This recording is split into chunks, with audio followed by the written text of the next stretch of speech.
So does anybody have some questions about Lars talk?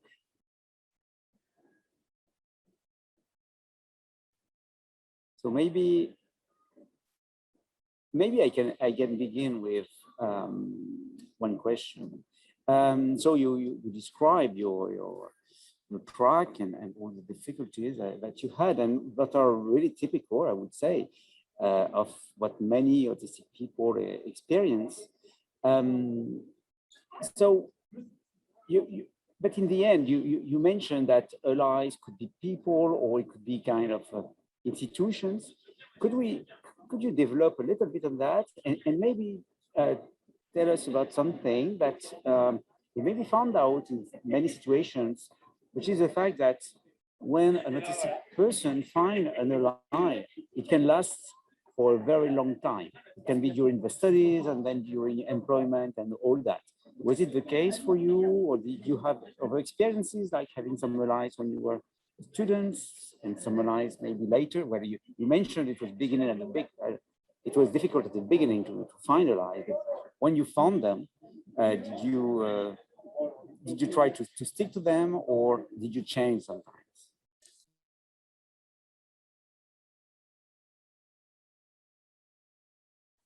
Lars,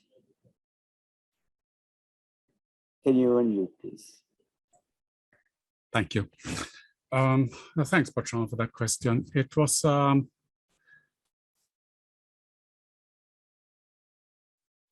it's allies. When I find allies, I tend to stick to them, and I have also noticed that often when problems at work have started, they have initiated when I have lost the allies because they leave, and I have there have been changes in personnel, and the new people, we don't have any connection to each other. And I think I say allies can also be institutions, but I would like to emphasize that there is nothing that can substitute for personal relationships as a human allies, really. Thank you, Lars. Does anybody have a question? Please raise your hand or just speak. There are some comments in the chat, and there is one from Rosalind saying that Auticon is a wonderful project and should be replicated in more locations. That's right. We work with the French branch in France, and this is great. Yeah, Gavin and Roy have questions. Gavin, please. Hello, Lars. Great presentation. Thank you again for your efforts there. I totally relate to your challenges. I took on a lot of temporary contracts myself and became the troubleshooter and also the troublemaker at the same time, like yourself, because I'd solve problems faster than everybody else could. And then, you know, everybody else wanted the milk, the cream, and the cow. And they were left without all of that when I solved the issues, and I wasn't very popular as a result. So yes, finding allies was very difficult because it was a lot of peer pressure, as you can appreciate, to conform. And I valued your support, and I'm happy to be an ally to you, so that you know that be contacted on LinkedIn, and perhaps discuss it further. In terms of employment, and we can share some experience in finding allies and what that means, explore that going forward in the workplace. But certainly, yeah, the human relationship thing I can totally relate to, and there are, thankfully, to social media platforms, the ability like LinkedIn, Facebook, and Twitter to be able to retain allies and create allies in the neurodiversity movement. So do just a question around developing, connecting allies. Have you found social media useful in retaining and furthering, you know, employment and retaining employment? Okay, first, Gavin, the feeling about being an ally is perfectly mutual. I'm happy to be your ally too, and I happily accept your alliance. I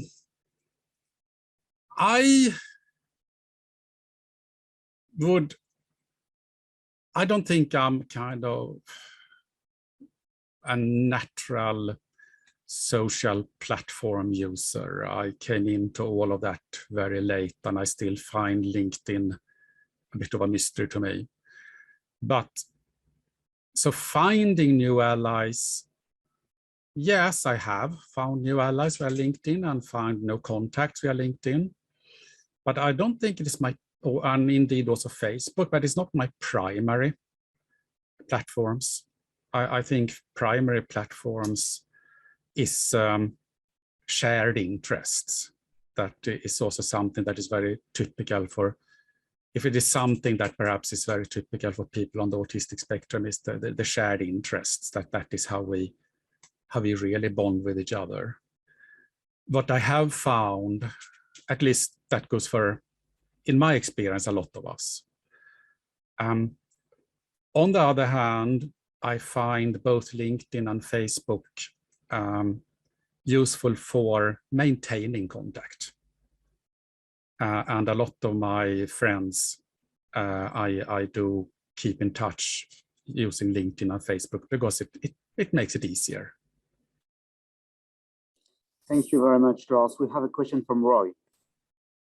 Yeah, I think the question is mostly answered as well, because I was also about, yeah, in your presentation and also in my presentation, I think came forward the importance of knowing people who take you at face value, or not at face value. I think that's like who take you as you are.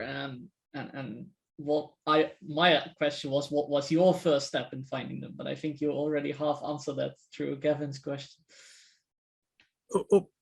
Can you rephrase, please, Roy? Could you rephrase your question? I missed. Yeah, so in your presentation, as well as in mine, we talked about finding the right people, finding allies, as you call them in your presentation, which is a great word. And my question is, what was your first step in finding those allies? Because that, I think that's the biggest gap is taking that first step into going and finding allies. But you already answered that halfway through Gavin's question. But yeah, okay. That is a very difficult question. I think first step is, well, daring to reach out, really. And I think also, as you say, is that don't judge people by their label or by their first experience. It's kind of try and be friendly and nice to as many people as possible, and then and help each other. And I mean, the effect then will become hopefully it will become a snowball effect. So it's not about just looking for, oh, that person can help me. That's really not my style. It's kind of just try and be, yeah, friendly with as many people as possible.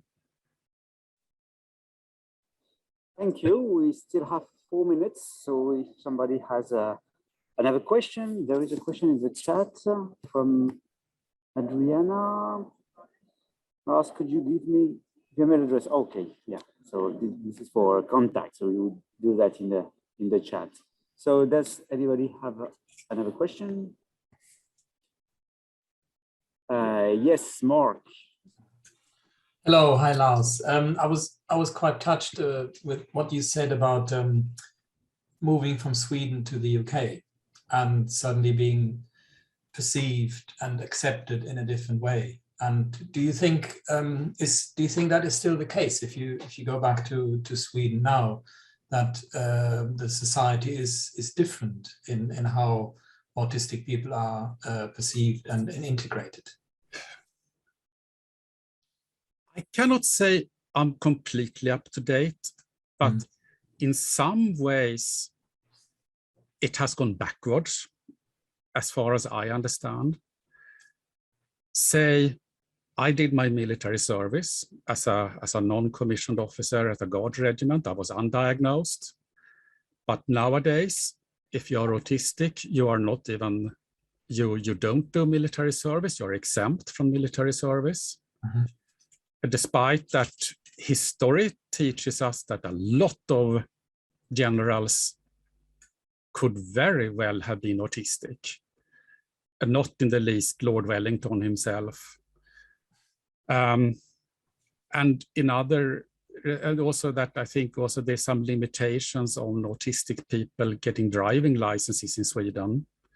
So I would probably say that it would still be very difficult. And the knowledge of autism, as far as I know in Sweden, is still very limited. And I would still feel that I would face discrimination if I tried to find employment there. Yeah, I'm sad to say. Okay, yeah, thank you. Thanks. So Mark, we have to have people translate the guides in Swedish. Yes, that's true. Perhaps that is one of our next objectives then, yeah. Add Swedish to the languages. Oh yes, absolutely. Of our guides, yes.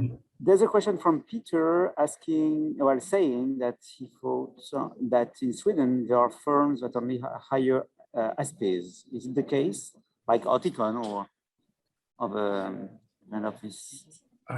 Neither Auticon nor Specialisterna have offices in Sweden. I know there is they are Specialisterna, they are based in Denmark. I know of companies that hire diverse people, but if you know about companies in Sweden that only hire autistic people, then you know more than I, and I think that would be a really great news.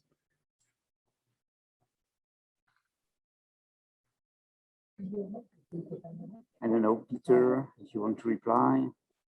Well, basically, I mean, it was a guy that is a super geek. He's not autistic himself, but he set up a company in Sweden, and I believe also in Denmark, for hiring Aspies because of their innovative thinking. And this is a copy of what's happening in Los Angeles in Silicon Valley, where the Aspies are hired because they are innovative thinkers. They have a chance to have rock music, Coca-Cola and chocolate, and rock up to work in a t-shirt and shorts with no problems. So there is one particular company, I don't know the name, I'm to hand, but I think they have an office also in Copenhagen as well as Stockholm. Okay. Okay, well, thank you very much. I think the session is over now. We have a 10 minutes break. Thanks a lot to Roy and to Lars for their very insightful talks and all of your questions. And we'll get back in 10 minutes, less than 10 minutes. Thank you.